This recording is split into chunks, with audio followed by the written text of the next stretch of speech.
இப்போ உலக நாடுகள் ஏன் சிந்திக்கிறாங்கன்னா, அமெரிக்க டாலருடைய மதிப்பு மட்டும் எப்பவுமே இப்படி இருக்கு, உயர்ந்துகிட்டே இருக்கு, நம்ம இது ஏன் குறையுது? அதற்கு காரணம் உலக வியாபாரத்தை டாலரில் பண்ண சொல்லி நிர்பந்திக்கிறாங்க.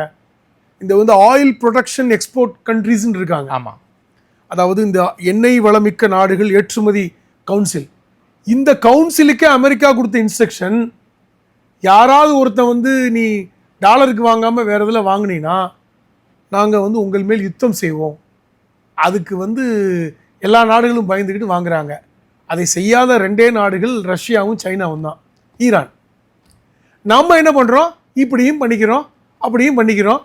ஆனாலும் நமக்கு லாபம் எது இருக்கோ அதை பண்ணிக்கிறோம். ஆமாம், அது நமக்கு என்ன லாபமோ அதை பண்ணிக்கிறோம். இல்லையாக்க நமக்கு 102 ரூபாய்க்கு கொடுக்க முடியாது. நம்ம டாலருக்கு மட்டும் வாங்கினோம்னா 102 ரூபாய்க்கு நம்மளால நிச்சயம் கொடுக்க முடியாது, 200 ரூபா போயிடும். நம்ம 102 ரூபாய்க்கு தொடர்ச்சியாக 3 வருஷத்துக்கு மேலே 1 லிட்டர் பெட்ரோல் கொடுத்துட்டு இருக்கிறது காரணமே டாலருக்கு வாங்காமல் ரூபிலுக்கு வாங்குறது தான், நம்ம ரூபாய்க்கு வாங்குறது தான். அதில் பிரச்சனை பண்ணுறாங்க. அதுவும் ரஷ்யா கிட்ட இருந்து வாங்கிட்டு இருக்கோம். வெனின்சுலாட்ட வாங்குறதுக்கு உங்க உடலை, ஏன்னா வெனின்சுலா முழுக்க அமெரிக்காவோட கட்டுப்பாட்டில் இருக்கிறது. இப்போ இந்த எண்ணெய் அரசியல் ரொம்ப முக்கியமானது. இன்னும் சொல்ல போனால்